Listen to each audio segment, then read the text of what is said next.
اور اب سنتے ہیں حر سید کا ایک کاٹدار افسانچہ،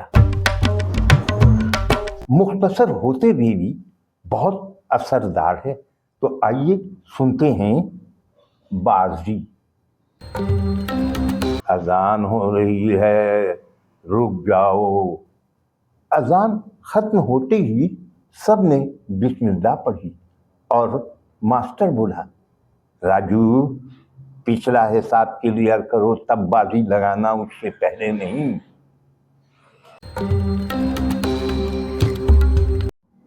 اور اب سنتے ہیں اقبال خورشید کا ایک مارکت الاعراب سانچہ، عنوان سازش۔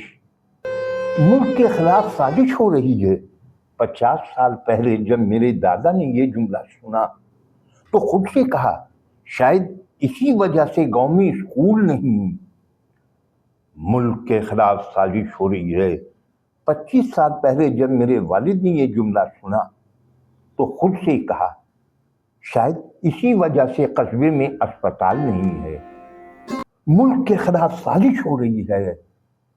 5 دن پہلے جب میں نے یہ جملہ سنا تو خود سے کہا، شاید اسی وجہ سے ملک میں ملازمتیں نہیں ہیں۔ سوچتا ہوں 15 سال بعد جب میرا بیٹا یہ جملہ سنے گا تو خود سے کیا کہے گا۔ افسانچہ جسے منٹوں کے بعد بھلا دیا گیا تھا، ایک بار پھر سے شباب پر آ چکا ہے۔ بہت سارے لوگ لکھ رہے ہیں۔ افسانچے کی آبیاری کے لیے میں بھی مسلسل کوشش کیے جا رہا ہوں۔ آپ بھی ہمارا ساتھ دیں، چینل کو سبسکرائب کریں، دوستوں کو مشورہ دیں کہ وہ کم سے کم افسانچہ تو سن لیا کریں۔ افسانچہ سننے میں کوئی پیسہ نہیں لگتا۔ پھر بخالت کر رہے ہیں۔ آپ جتنا زیادہ اس ویڈیو کو دیکھیں گے اتنے ہی ہمارے ہاتھ مضبوط ہوں گے۔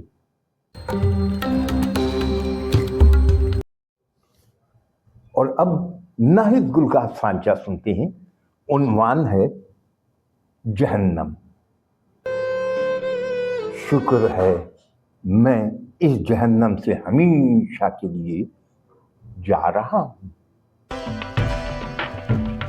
جہاز میں بیٹھے عبدالباسط نے پاکستان کو پیچھے چھوڑتے ہوئے سوچا اور یورپ کے حسین نظاروں کے تصور میں کھو گیا۔ یورپ پہنچتے ہی اس نے ایئرپورٹ سے جیسے ہی باہر قدم نکالا، موت کے فرشتے نے اسے دھر دبوچا۔ دوستوں نے تدفین کی۔ قبر میں جب حساب کا وقت آیا تو فرشتوں نے بغیر کچھ پوچھے جہنم کا دروازہ کھول دیا، اس لیے کہ اس نے ویزا فارم میں بھرا تھا غیر مسلم۔ افسانچہ جسے منٹوں کے بعد بھلا دیا گیا تھا، ایک بار پھر سے شباب پر آ چکا ہے۔ بہت سارے لوگ لکھ رہے ہیں۔ افسانچے کی آبیاری کے لیے میں بھی مسلسل کوشش کیے جا رہا ہوں۔ آپ بھی ہمارا ساتھ دیں، چینل کو سبسکرائب کریں، دوستوں کو مشورہ دیں کہ وہ کم سے کم افسانچہ تو سن لیا کریں۔ افسانچہ سننے میں کوئی پیسہ نہیں لگتا۔ پھر بخالت کر رہے ہیں۔ آپ جتنا زیادہ اس ویڈیو کو دیکھیں گے اتنے ہی ہمارے ہاتھ مضبوط ہوں گے۔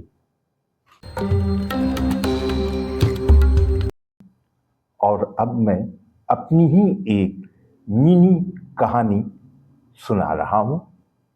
عنوان ہے مجبور صحافت۔ سر نیوز لکھتی ہے، دیکھ لیجئے گا۔ رپورٹر نے کاغذ میری طرف بڑھاتے ہوئے کہا، کیا ہے؟